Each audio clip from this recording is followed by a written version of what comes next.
Adults is that you are the same. You can do things with your life, you can seem like you've evolved as a person, but really we're all still like the kids.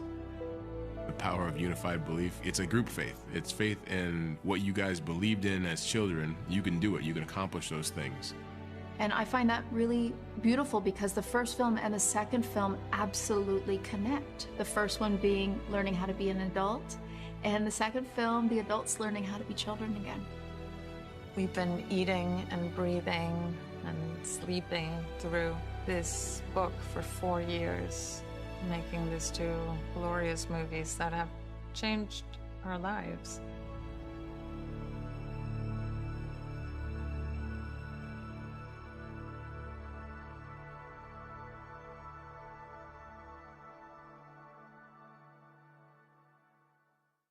I knew from the first couple of scenes where Georgie is running down the street and chasing his boat, that it was going to be good, that it had been made by somebody who understood the material and was going to be really working hard to make a scary picture, and that he was going to keep hold of the human element. In my mind, this was always like the first half of the story, and not from a commercial perspective. I always imagined that there would be a second part. Please don't go, girl. Realistically, it's 1,230 pages, something like that. And chapter 1 covers maybe 300 pages. So we had a lot to cover, and we knew that.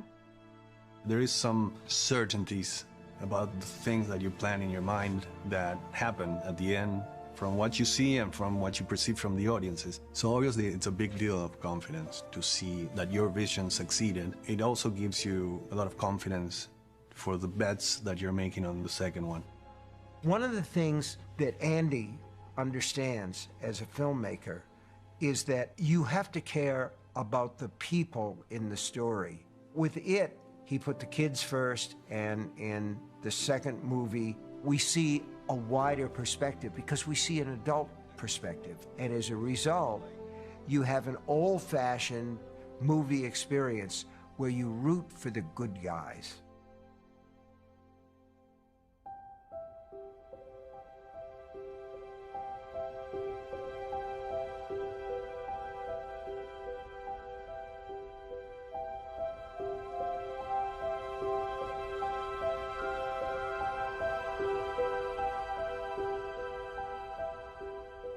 It felt like everybody wanted to be part of chapter 2. So it was kind of easy, the process of, getting the people that I wanted for the cast, because it felt like, this was characters that are worth playing. Even as we were casting the kids, we were thinking of who to cast as the adults. I love these characters so much, and I know that people love these characters so much. I want to be respectful to that and have the most amount of screen time for each of the characters. The characters are the same, but now they have like 2 versions. There were 2 conditions. One was that they had to be great actors, of course, and the second one was that they really had to look like the kids. We were all always hypothesizing on who would be the older selves. We'd pitch ideas to each other. And from the beginning, I was always Bill Hader. That asshole Finn decided to throw my name in the mix. It was almost like real life and the character of like, oh man, I want to be like that guy, like when I'm older. So I had this meeting with Andy, and I sit down with him, and he's, do you know why you're here? You're here because Finn. Okay, there's an actor named Finn. He's in Stranger Things. I know, yes. So Finn said that you should be Richie, and so I'm gonna have you be Richie. Okay, cool. This is good. I'm liking the upper half of this. Let's get a medium. Right here. Right on my TV screen. I saw Sophia Lillis walk into the room back in early 2016, and I looked at her and I said, oh, look, it's young Jess. Andy was sending me pictures of Soph and me together, and he goes like, what do you think, in terms of the resemblance? And they had a beautiful screening for me on the lot, and I showed up and thinking it was just gonna be me, and Andy and Barbara were there, and Barbara handed me a glass of red wine. and they had popcorn, and I sat down, and then Andy was on this side, and Barbara, I was right there. And so I felt some pressure because they're dear friends of mine. I was like, oh, I really hope I like it. I hope I like it. But I knew how talented they were, so I knew I was gonna like it at the same time. And within the first 10 minutes of the film, I jumped and red wine went everywhere in the fancy screening room and realized, that it was going to be an excellent horror film. And it was. And I love all those kids. Let's put it like this. Jack Dylan Grazer is a young James Ransone. It's crazy because it's not only physical, it's the way they talk and the speed at which they think and talk, which is just non-human. And the joke was that the day that they would meet, they would combust. All the stuff that has to do with Eddie Kaspbrak in the book and my impression of it, all I had to do was just do the best Jack Dylan Grazer impression that I could, and that was it. And when I first met him, we had a moment where I was like, hi, nice to meet you. And then we both got nervous, awkward at the exact same time. It was really funny. It was really funny. The casting process for me, it's probably the hardest one I've ever been through. We put him through the ringer, this poor man. At that point, we had auditioned him 8 times, I think. We needed to read one more thing, and the casting director calls me and says, listen, he can't really do it today because he's on his way to the airport to get on a flight to get married. And I was sitting there at the kitchen table, and I got a text, and my manager, she's like, can you go in one more time? And it was the next day, and I was like, wow, when? And she said, today. And I'm flying out to my wedding, in like a couple hours. So I went back upstairs, told my time fiance, I was like, hey, listen, here's the deal. They want to see me one more time today. Do you mind? And she's like, you know what, just meet me in Austin. Take care of your business, break a leg, and I'll meet you there. And I was like, perfect. 2 minutes later, I get a call from the casting director saying he's changed his flight. I mean, I didn't think I could do any more than I did the first day. This won't work without all of us. And they'll listen to you.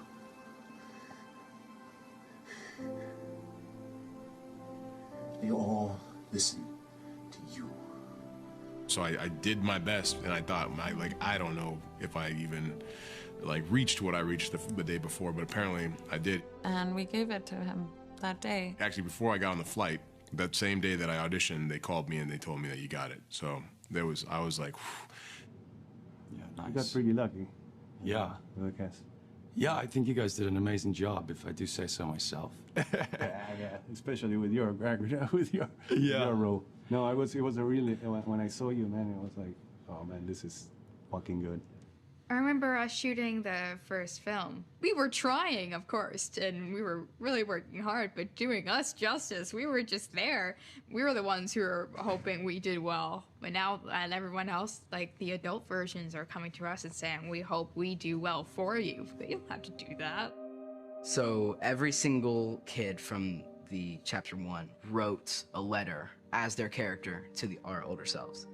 So we just kind of gave them some insight about our friends and how we were feeling during those times and who were the closest and all that kind of thing. And I think that'll help. I think it'll be really, really cool. I loved getting it so much. It really connected me very quickly to what she was feeling and what she was experiencing when playing the character. And also, when they played these parts, it was before the film came out and before it became this phenomenon. And there was this sense of easiness and lightness and purity. And I got all of that from her letter. It was really fun to write. I definitely wrote a lot about Beverly and Bill, because Ben does not hate Bill. Ben is not particularly mad about Bill. What Ben really, really wants is for Beverly to know that he loves her and he would do anything for her, even if she doesn't love him back. It was kind of sad, too, because he wrote it, as in, I hope by the time I'm this age, I've broken through these fears and I am this kind of person. And it was kind of all things that I was kind of looking at and experimenting with. So yeah, it was pretty cool to see that I was on the right page anyway, as the character growing up. Jaden was the thing that I really responded to in the first film, and so to get to come and try and do something with the same character, to try and be the next custodian of Bill Denborough, it was really to try and get to the heart of his guilt issues. I told him about all of the things that I hate about Derry and why I wouldn't go back, but then I talked about all the things that I loved about it and why it's worth fighting for. And I talked a lot about his guilt, about everything, about Georgie's death and for leading everyone. I was kind of talking about the fears that he should have, but kind of reassuring him that everything's gonna be all right. You know, they had this thing where they wanted us all to sit at tables and talk with them and stuff, and they were kind of like, oh, you know, I'm the seasoned pro, I'll sit and chat. And by the end of it, I was like, I wanted them to like me so bad. I'm like, why? I don't think Wyatt likes me. I was in LA for different reasons, months before we started shooting. I'd been away from him for, you know, a year and a half. Oh, yeah, more, almost 2 years. And then Andy wanted me to do a test for a VFX motion capture. And I thought it was just like basically me sitting in a chair, like doing this. But there was he's like, here's a scene for tomorrow that I want you to do. And I was like, oh, weird. Like, I don't know. Like, I've been away from the character for so long. And like, it's going to be strange just like to go right back into it and do the scene. And I got the scene like the night before. You're sitting in a chair and there's a bunch of cameras on you to do the motion capture. And, you know, and just go like, okay, action, you know. And it was just like, Pennywise. Did you miss me, Richie? Did you miss me? Oh, I missed you. What game should we play? Operation? Oh, I'd like that one. And it was weird. He was just instantly there. And I didn't know that was going to be that way, but yeah, he was just, I guess, ever present and just like exploded out of me. Oh, I know your secret, your dirty little secret, your dirty little secret. Should I tell them, Richie? Should I tell them all? There's something about like me doing Pennywise, full-on Pennywise without makeup on that's like almost even more disturbing than Pennywise himself, because it's just so weird to see a normal person doing that.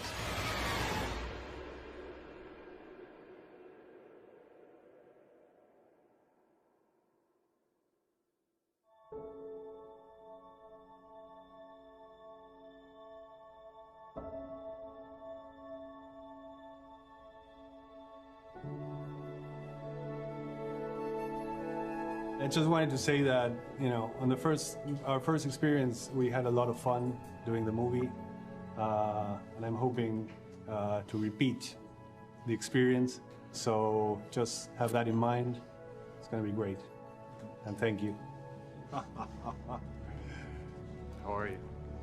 This is your 11th cup of coffee. This is my 11th cup of coffee, and I'm gonna enjoy every sip of it. And Hi, guys. I'm not Mike. First time in Toronto. First time in Canada. First time in Canada. Everybody wanted to come back, basically, and most of them like made it. It proved to be like a great thing. You know, you develop a shorthand with the people you work with again and again, personal relationship that bring everyone together and generates like a good energy on set and off set, really making a movie a better experience. This meeting of the Losers Club has officially begun. I came to the day expecting that new things will make the scene better. And there you see, you know, Bill Hader doing the Jabba the Hutt impression. It wasn't something that I asked him to do.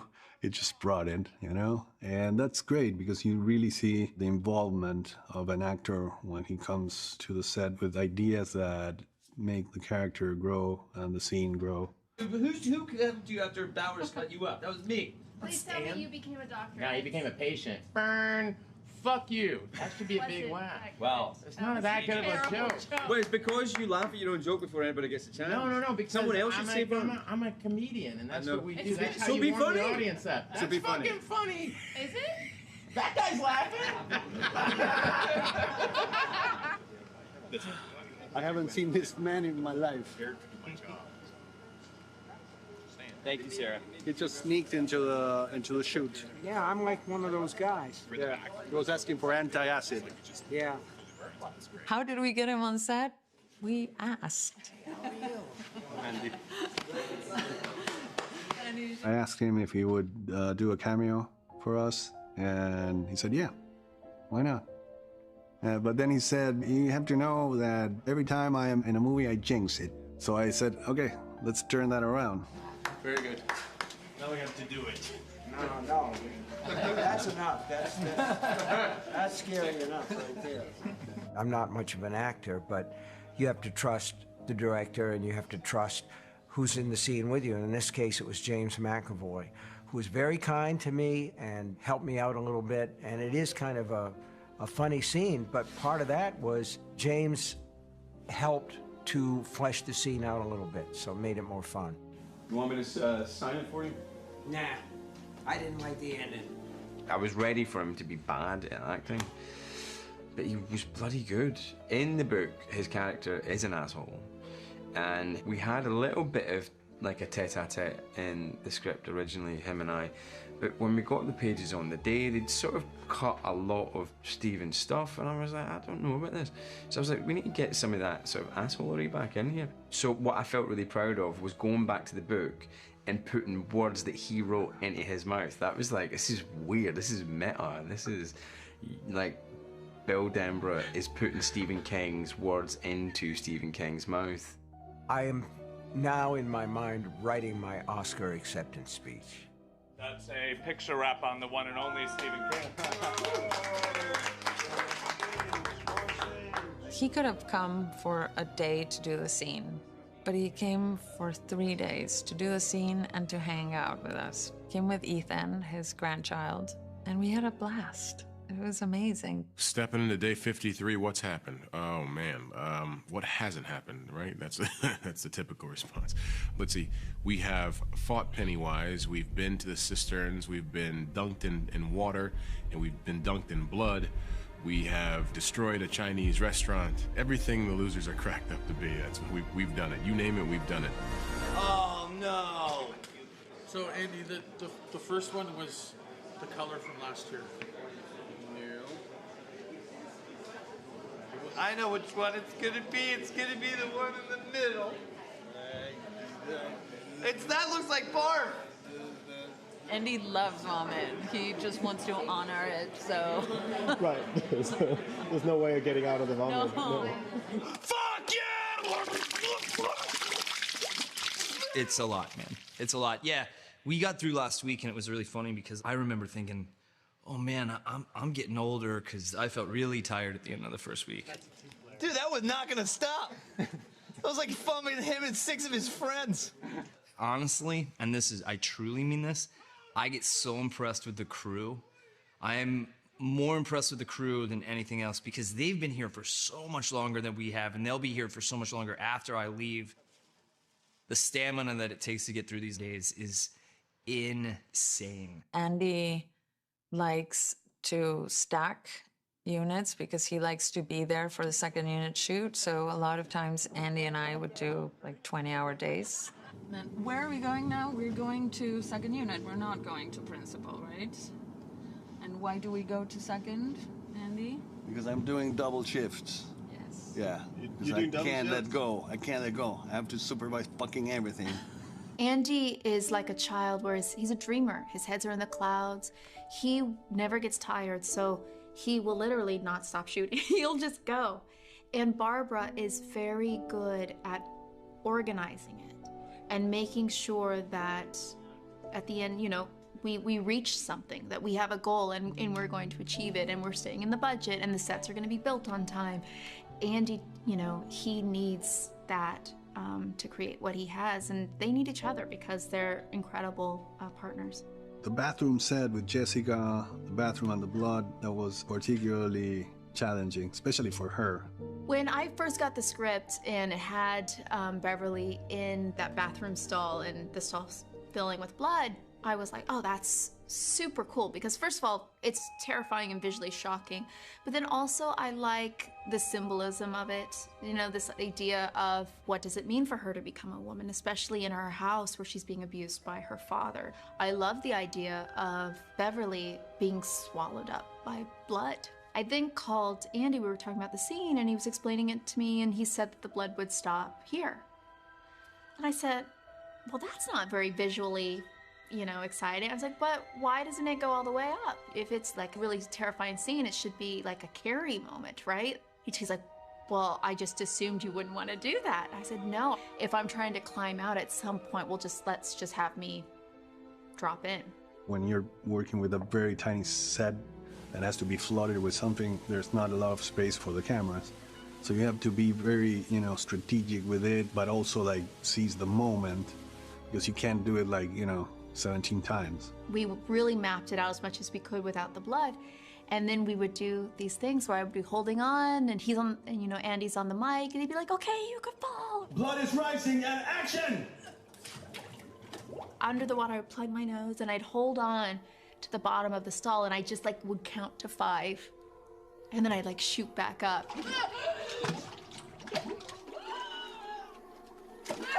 I love you! And one more! And cut. And that blood was so disgusting. Because it was like in your eyeballs, and it gets in your nose and your ears, and you just feel it all over you. Show me what it would look like with your left arm submerged. That is pretty dramatic. I like it a lot. Okay. You know, Andy was saying like, you know, oh, it's so great, Jessica, I'm so happy. I said, okay, well, you're gonna find out how happy you are. One more time! One more time! And cut! Again. Bravo! She had no problem, but she had to run to me after the scene and soak me in fucking blood. No. Can you go around try to make sure? At the very end of the shooting day, I just gave Andy and Barbara the biggest bear tackle and the biggest bear hug. I think her motivation during the scene was not character related. It was like, when I finish the scene, I can go to Andy and soak him up. You guys look like you were just born. And it's my favorite picture. They blew up this picture and gave it to me, and it's the two of them just covered in this slime. It's so disgusting, but we all look really happy. So right now we are in Port Hope, the beautiful city of Port Hope. Love you guys. And we're shooting for It number 2. Yeah. We love each other. Don't touch me, freak. Oi. You're not my Guess friend. we don't. Okay. Just kidding, we love each other. We love each other. We have group chats everywhere. We talk to each other all the time. We hang out as much as we possibly can. We're a thing. We are a thing. The losers in real life. It's like, you know, going back to something that you love so much. It's like going back to last summer of school. Everyone had such a great time.